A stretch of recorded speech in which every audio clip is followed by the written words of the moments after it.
Hey YouTubers, got a little bit of an unusual video today. I'm going to share some tips on how I trim the hedges, but I'm also going to ask you guys for any tips you can share with me, because I'm really kind of making this up as I go, and I've been doing this a few years, but I certainly have a lot more to learn. So I hope you enjoy this. Please like and subscribe if you do, and if you've got any tips to pass on to me, please do so in the comments. Thanks. Now, the rounded shrubs you see are hollies. The squared off shrubs are boxwoods. When we moved into this house 20 years ago, the builder and previous owner had planted crepe myrtles right up against the house where you see boxwoods now. So there were 5 big crepe myrtles that were leaning over the sidewalk when we moved in. I took those out and replaced them with boxwoods, and I had this idea that I wanted sort of an English garden look. And I'm happy with the way it's turned out. It looks nice. I'm not going to take it out, but I would caution you against doing something like this, because there's a fair amount of maintenance to keep these shrubs trimmed and looking nice and neat. I think it might be better, and if I had it to do over again, I would do it differently, is to let them have more of a natural shape and just prune them with pruning shears instead of pruning them with a hedge trimmer. But it is what it is, and I do like the look. It just, heads up, this is a good bit of work. I have to prune these, or trim them I should say, about every 2 to 3 weeks during the summer.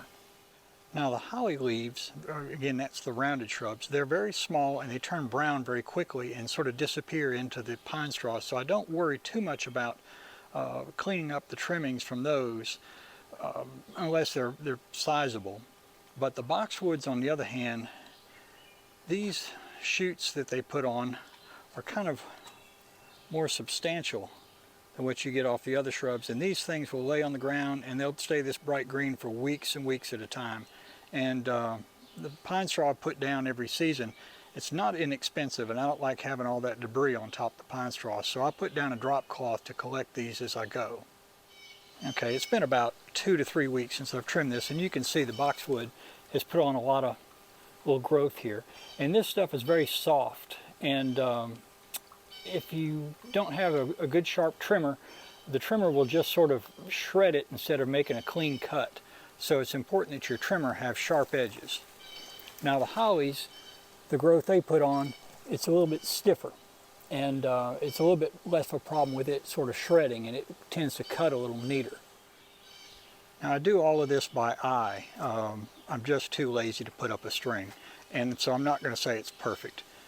The right hand 2/3 of this has been trimmed on top, and that's as far as I've gotten. So I need to trim the sides, and then I'll move my tarp and trim this end over here that's nearest the camera.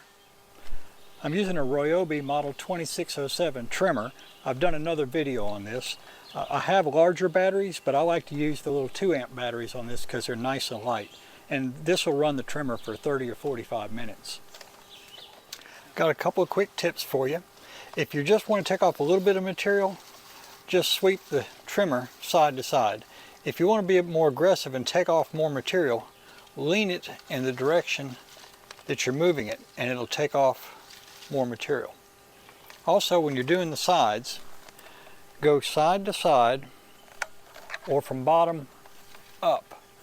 Don't go from top down. If you go top down, you may catch a branch and cut off more than you intend. So side to side, bottom up.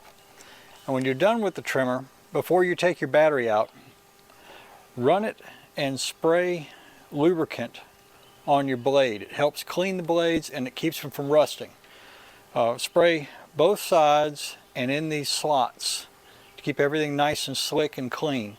I like to use a dry lubricant, but WD-40, just about anything, lithium grease, anything is better than nothing.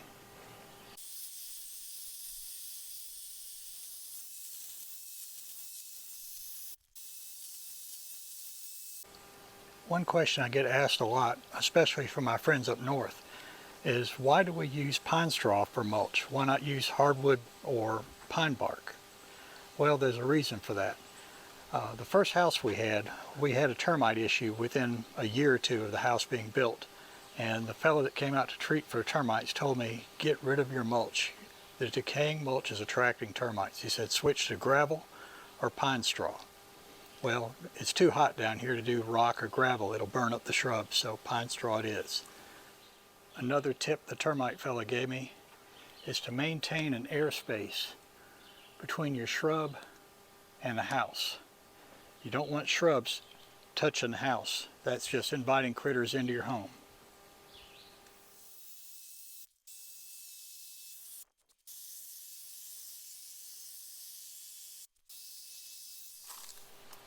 Now, I normally don't worry too much about the trimmings from the holly bushes, but since I've got the tarp down, I'm going to go ahead and do these now.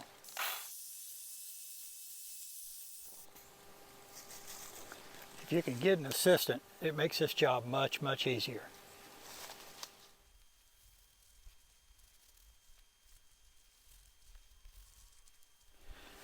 I bought this plastic pop-up basket probably 10 or 15 years ago, and it's one of those things I use in the yard almost every time I'm out here working. It really comes in handy.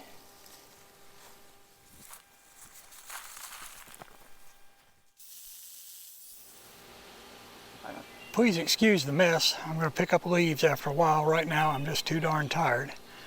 But in case you're wondering how many shrubs you can trim with a 2-amp battery on a Ryobi P2607 trimmer, I did all of these on one battery.